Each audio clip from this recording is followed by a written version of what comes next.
Welcome to Discover Indie Film.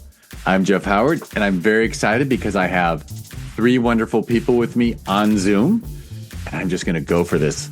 I've got Mariya Somova, Mark Solari, and Joe Cyrus. Hey, you three. What's up, Jeff? Hello. We just had a kick-ass conversation. One might even call it an interview about the film that they all collaborated on that Mariya wrote and directed.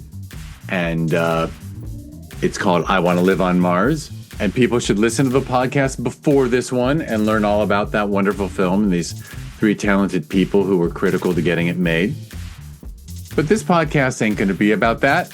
This is a 4 questions episode, which means Mark, Joe, and Mariya are going to answer these 4 questions, which are name 3 favorite films, name an underrated film, name an overrated film, and name a lesser-known film to seek out. I know these questions are sometimes a little tough, but that's why it's the wording is name 3 favorite films. It doesn't have to be the 3 best of all time. It doesn't have to be your top 3. Just 3 films 3 things you love. Because Lord knows, if you ask me, I'm like, well, I actually have to name 10 to 20 films, if you don't mind. So I get it. But who wants to go first? I guess, should Mariya go first? I can. Yeah, go for it. Just name 3 films that you love. So I guess I'll just I'm just gonna say like this. I'm gonna say that the films that probably influenced me the most, or just kind of I've watched them over and over and over and over again, and I'm still, every time I watch it, it just blows my mind. 3 of those movies are Possession by Andrei Zhulavsky, The Mirror by Andrei Tarkovsky, and Repulsion by Roman Polanski. So that's the 3 movies that watch them millions of times and blow my mind every single time. The movie that I love very dearly, that's complete opposite from the films that I just named, is Boogie Nights by P.T. Anderson. I absolutely love that movie, and I love every single character in that film. And I think Roller Girl is one of my favorite characters, period, that was ever written. And I think I just have a lot of love for that film and for the cast and for the story. And I've seen it many, many times, and it makes me cry and laugh over and over. And absolutely love that movie. Yeah, wonderfully crafted. I mean, all 4. I haven't seen all 3, but I had a little Tarkovsky phase, I guess, way back when. And yeah, talk about masters. Just brilliantly constructed films. All right, well, who wants to go next? Mark? Sure. I guess my 3 favorite films are The Maltese Falcon, Swept Away by an Unusual Destiny, and The Blue Tide of August, and Raiders of the Lost Ark. Yeah. Raiders, there you go. Love it. Excellent. All right, well, that's by the way, great list. Fun list. I'm with you on Raiders. Yeah. I kind of wish they'd stopped after 1, but that kind of goes for almost all movie series for me. Oh. All right, Joe, you want to go? Yeah, all right. So mine's not going to be what you expect, but I would actually say for me, the one that stands out the most by far for me is The Sound of Music. Then I would say Pi from Aronofsky, and probably The Shining from Kubrick. But since Masha named 4 and we're talking about one we just watch over and over and over again, this one's really stupid, but Tommy Boy. I love that movie with Chris Farley. I could watch that movie 1,000 more times. It's fantastic. I hear you. In fact, I debated in my head whether to do the lesser known people should seek out for question number 4 or guilty pleasure. But I love Pi and Sound of Music. That's my favorite film. I just think it's like pretty much perfect film. The way it's shot, like everything about it, like the story is something that everyone can relate to. It's not only like personally important, but it's historically important. I just think it's just great.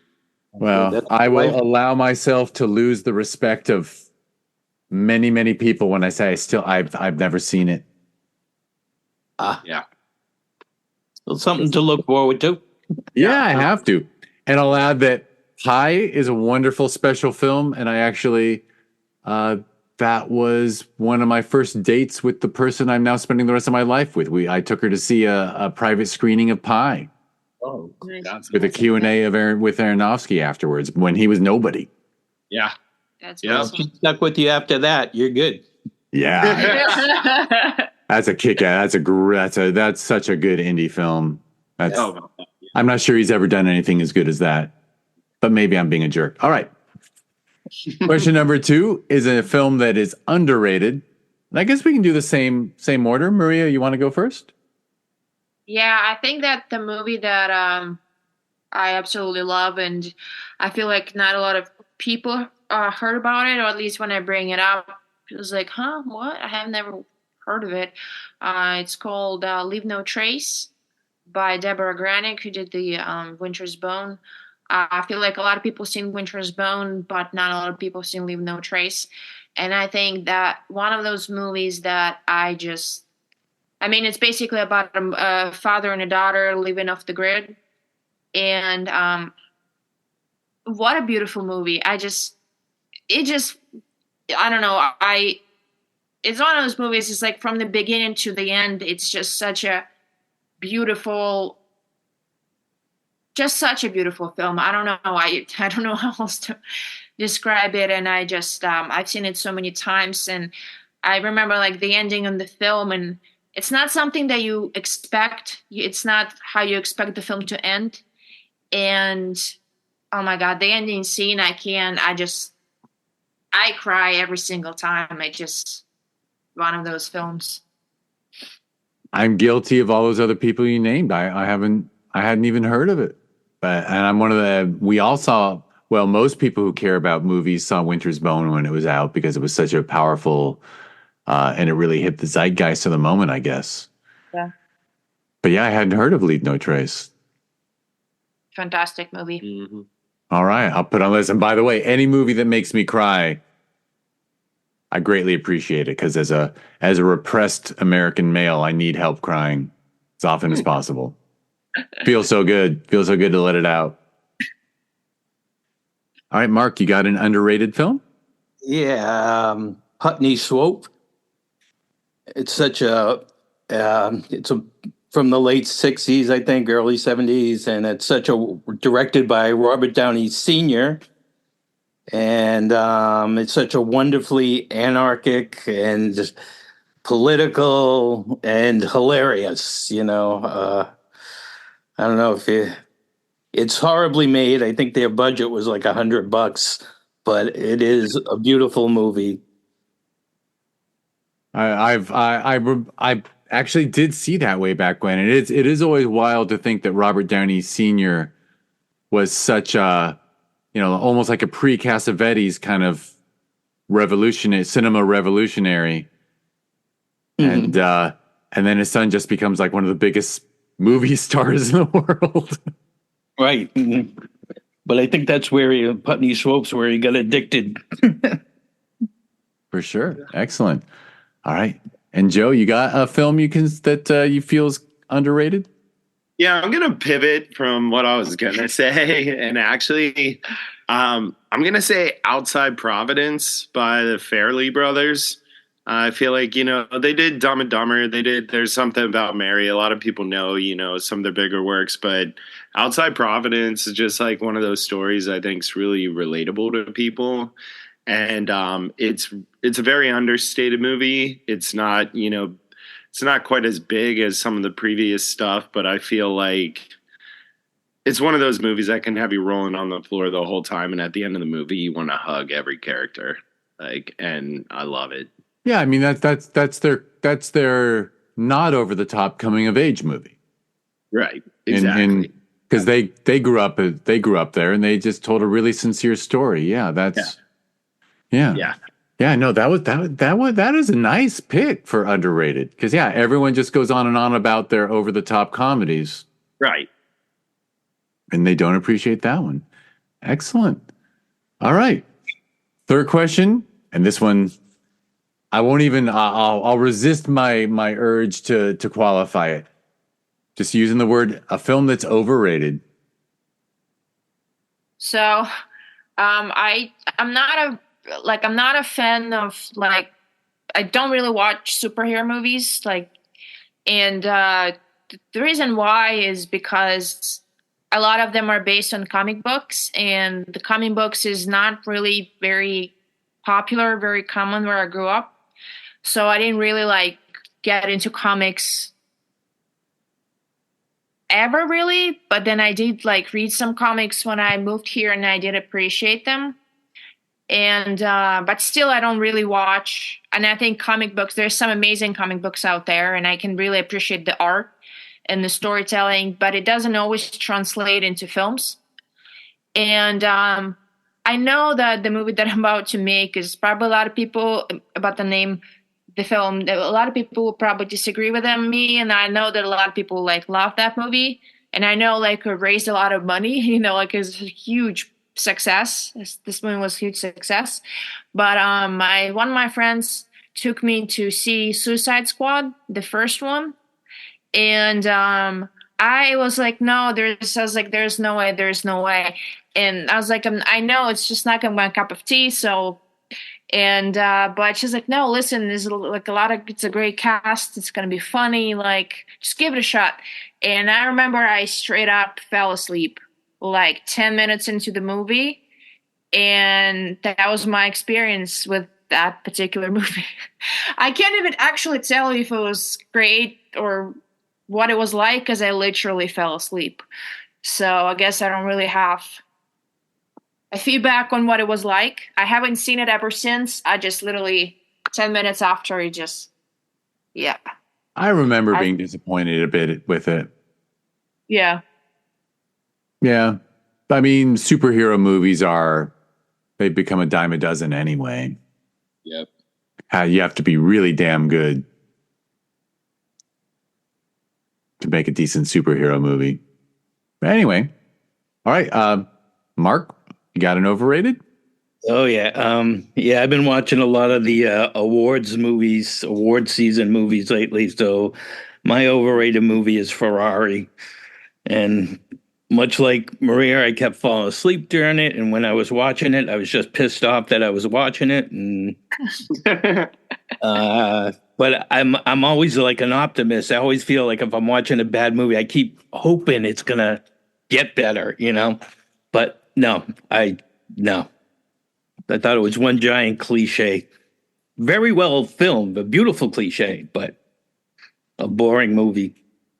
I've heard that. And Adam, I think I saw a review of it that said something along the lines of they still haven't figured out what to do with Adam Driver on screen. I'll tell you, it's probably his best role, and it was still so boring. There you go. Excellent. And Joe, you got an overrated? Yeah, I have strong opinions like these too. So we went to the drive-in in LA and we saw Hereditary. And Act 1, I was like, okay, I'm feeling this. I think this can go somewhere. Act 2, I was kind of like, oh, this isn't working out. Maybe they can save it.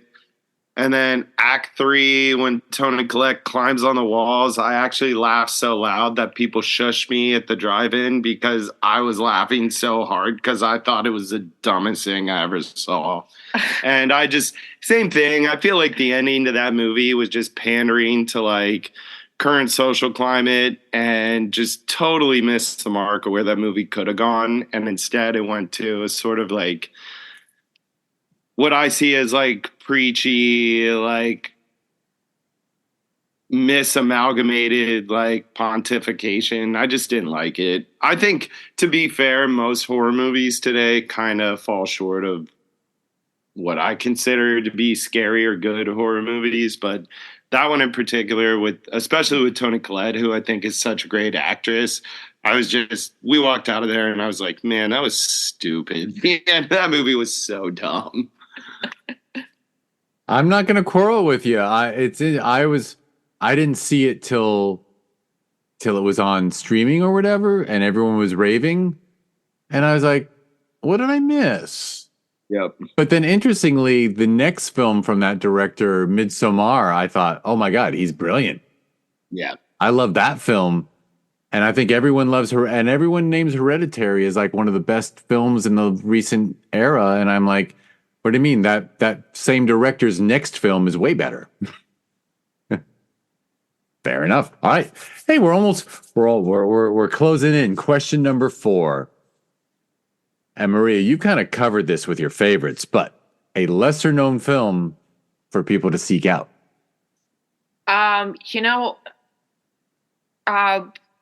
Crooklyn by Spike Lee. Ooh, good call. I feel it's like one of his older films, and because it's was made long time ago, a lot of people kind of just forgot about it or just haven't seen it, because he has so many great movies and he's been consistently making so many great films, but it's like one of the first ones that he made, and man, I absolutely love that movie. And the funny thing is, like, I'm a big fan of Spike Lee, and even myself, like, I kind of missed it. And then Joey was the one who told me about it. He's like, hey, like, we got to watch Crooklyn, and we did. And man, what a masterpiece, that film. Everyone has to see it. And the character of Mom in that film, it just never leaves my mind. She's just, what a powerful portrait of mother, Just a wonderful film about a family.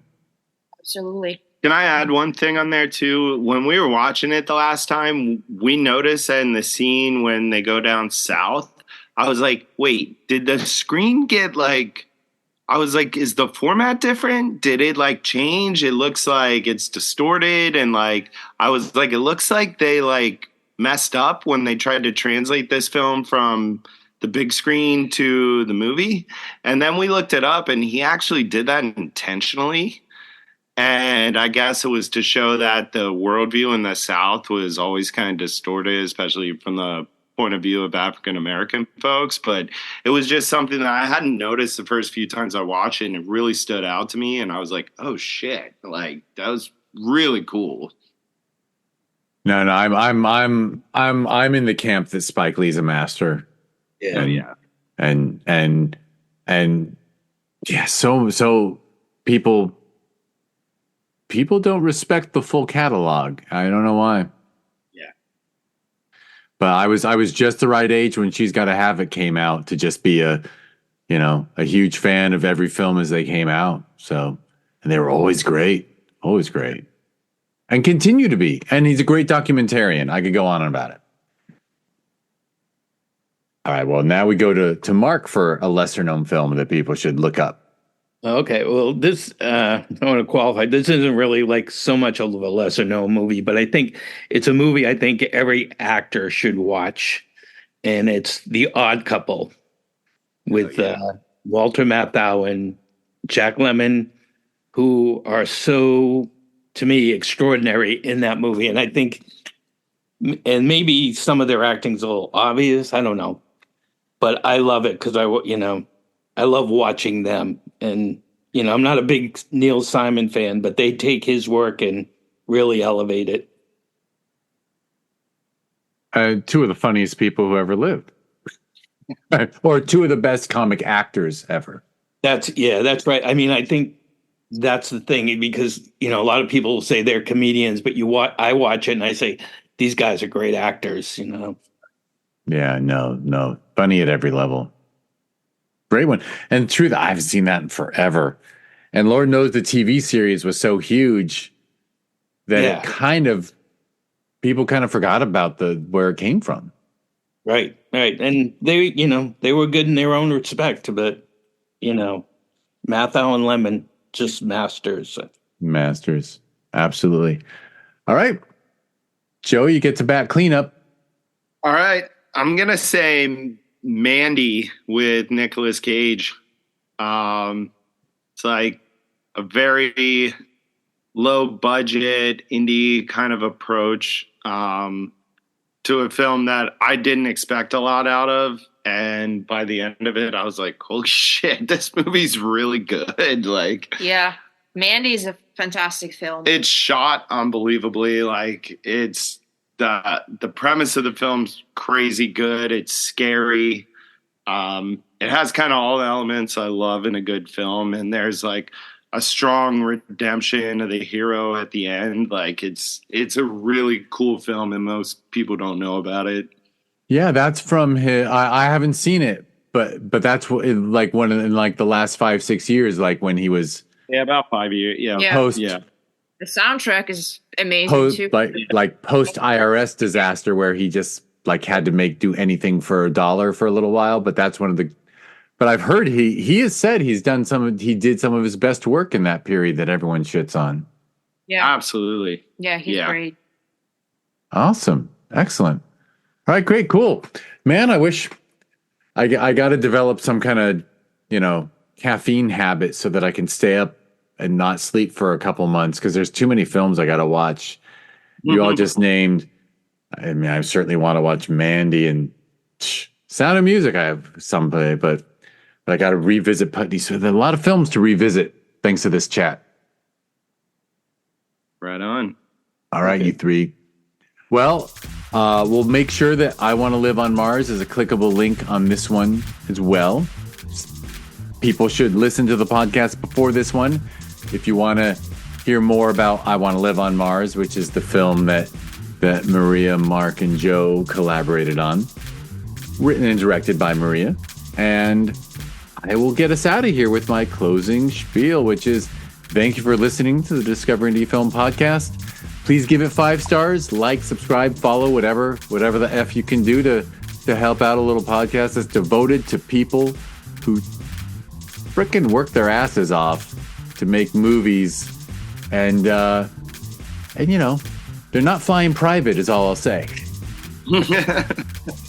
And if you want to learn more about this podcast or the TV series that was born from it, just go to discoverindiefilm.com. And on social media, it's always at DIFwins. I Want to Live on Mars won awards and was an official selection at the Sherman Oaks Film Festival. That's where I first saw it. So if you want to learn more about that festival that we hold every November, go to ShermanOaksFF.com. And it's at Sherman Oaks FF on social media. It has a sister festival that we hold every June called Film Invasion Los Angeles. You can learn more at filminvasionla.com, and it's at filminvasionla on social media.